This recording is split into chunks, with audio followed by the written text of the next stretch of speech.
வணக்கம் மக்களே, you are வாட்சிங் Nag cinema with me Divya. Actor சதீஷோட நடிப்பில் உருவாயிருக்கக்கூடிய வித்தைக்காரன் படத்தோட audio launch and press meet event வந்து நடந்திருந்துச்சு. இந்த ஈவெண்ட்ல இந்த வித்தைக்காரன் படத்தை பற்றி ரிப்போர்ட்டர்ஸ் கேட்ட கேள்விகளுக்கு மூவி டீம் வந்து என்ன மாதிரி பதில்கள் சொல்லியிருக்காங்க அப்படின்றத இந்த வீடியோவில் பார்க்கலாம். வித்தைக்காரன் அப்படின்னு போட்டிருக்கீங்க. அதில் ஒரு சிம்பிள் வந்து செஸ் போர்டில் இருக்கக்கூடிய கிங்கு வச்சுருக்கீங்க. பட் செஸ் போர்டில் இருக்கிற கிங்குக்கு வேலையே கிடையாது, இதில் ஏன் வச்சுருக்கீங்க? குயினுக்கு தானே வேலை இருக்குது அதிகமாக அதில். இல்லைண்ணே, இதுக்கு முன்னாடி நாங்கள் ஒரு மோஷன் போஸ்டர் விட்டோம், அதை நீங்கள் பார்த்தீங்கன்னா உங்களுக்கு புரியும். இந்த படத்தில் இந்த கிங்கு தான் எல்லாருமே ஆப்ரேட் பண்ணுறான். எதிரில் மோஷன் போஸ்டர் எப்படி பண்ணியிருப்போம்னா, ஒரே ஒரு கிங் இருக்கும், எதிரில் 16 பேர் இருப்பாங்க, மற்ற காயின்ஸ் இருக்கும், சிப்பாய்களும் இருப்பாங்க.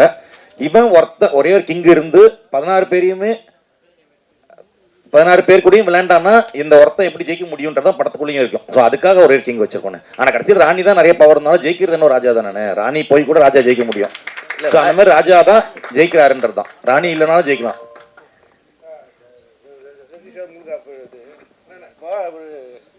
நம்ம சிவா சார் பேசும்போது இப்போ விஜய் வந்து அரசியலுக்கு போயிட்டாரு, அந்த இடத்துக்கு வந்து சதீஷ் தான் வருவார் அப்படின்னு சொல்லிட்டு வாழ்த்து சொன்னார். அதை பற்றி நீங்கள் என்ன சொல்கிறீங்க? அது வாழ்த்துறவங்க அவங்க மனசுல பெருசா நினைச்சு வாழ்த்துறது தானே. அதாவது இப்போ எங்க அம்மா என்ன வாழ்த்தும் போது நல்ல ராஜா மாதிரி வருவான்னு சொல்லுவாங்க. பட் நம்ம அப்படி வரமாட்டோம் இல்லையா, ஏதோ ஓரளவுக்கு வருவோம். அந்த மாதிரி ஒரு நல்ல ஒரு மனசுல வச்சு வாழ்த்தினார், அவ்வளவுதான். அது அப்படியே கேட்டீங்கன்னா கஷ்டம் தான். சரி, அப்போ விஜய் ரசிகர் நீங்க, விஜய் கட்சியில் சேருவீங்களா?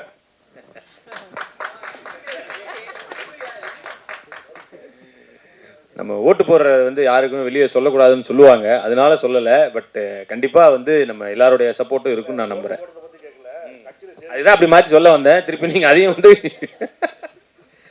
சேர்ந்து தான் அதை பண்ணணும்னு அவசியம் இல்லைண்ணே. இப்போது விஜய் சார் படத்தில் நடித்தா மட்டும்தான் நம்ம அந்த படத்தை வந்து இது பண்ணணும்னு கிடையாது இல்லையா. நான் வந்து ஒரு ஆடியன்ஸாகவே பார்ப்பேன் இல்லையா, அதனால சேர்ந்து தான் பண்ணணும்னு அவசியம் இல்லை. இல்லை, எனக்கு புரிஞ்சிச்சுண்ணே. அவர் என்ன ஹிந்தியில் கேட்குறாரு, அதான் கேட்குறாரு தமிழில்.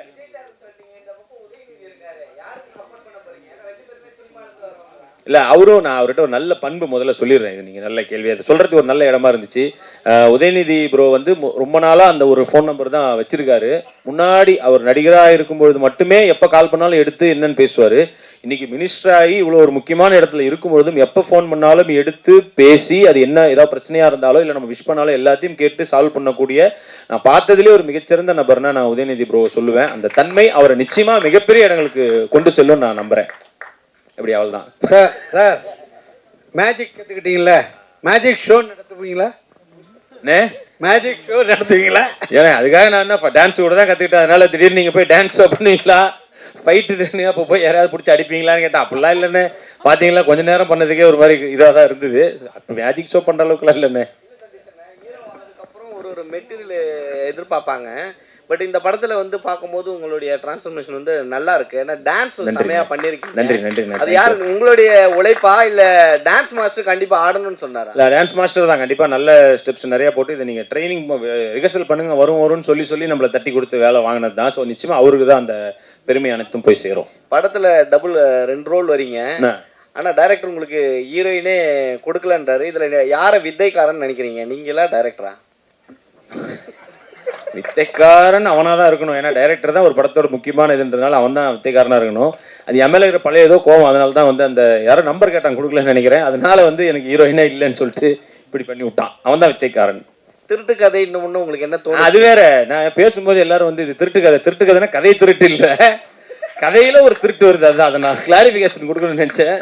கதையில் ஒரு திருட்டு இருக்கிறது. ஆமா, திருடும் கதை, திருட்டு கதை அல்ல. அதான் என்ன ஏண்டா ஏன் கொஞ்சம் பார்க்கும்போது ஏன்டா அவனுக்கு அப்படி தோணுச்சுன்னு. நன்றி. இல்லைண்ணே, அதை நான் ஏன் அப்படி சொன்னேன்னா, அப்போ நான் சொன்ன ஒரு சின்ன கிளாரிஃபிகேஷன் மட்டும் கொடுத்துறேன். ஒரு த்ரில் படம் ஒன்று எடுக்கணும், ஒரு சேசியாக ஒரு ரேசியாக ஒரு படம் ஒன்று எடுக்கணுன்ற மாதிரி சதீஷ் வச்சு ஆக்ஷன் ஒன்று எடுக்க முடியாது. ஸோ ஒரு பெரிய வில்லன் வச்சு ஒரு 4 சும்மா ஆட்கள் வர வச்சு இன்டர்வல் ஃபைட் ஒன்று வச்சு பண்ண முடியாதுன்னு எனக்கு தெரியும். பட் இருந்தாலும் எனக்கு அந்த த்ரில் எலிமெண்ட்டாக தான் படம் பண்ணணும். ஒரு சஸ்பென்ஸ் த்ரில்லராக ஒரு என்கேஜிங்காக தான் படம் போகணும், ஒரு என்டர்டெய்னிங்காக தான் படம் போகணுன்ற போது அதுக்குள்ளே இருக்கிற ஒரே ஒரு பிளாட் பார்த்தீங்கன்னா கொள்ளையடிக்கிறதுன்றது எனக்கு எல்லா ஆடியன்ஸும் பார்க்கும்போது கொஞ்சம் யார் நடித்தாலுமே சரி, சதீஷ் மாதிரி வளர்ந்து வரவங்க நடித்தாலும் சரி, அது பார்க்கும்போது சுவாரஸ்யமாக இருக்குன்றதுக்காக தான் அந்த கொள்ளையடிக்கிற கதைன்னு ஃபஸ்ட்டு பிடிச்சேன். தேங்க்ஸ்ண்ணா, எல்லாருக்கும் ரொம்ப தேங்க்ஸ்ண்ணா. நன்றி.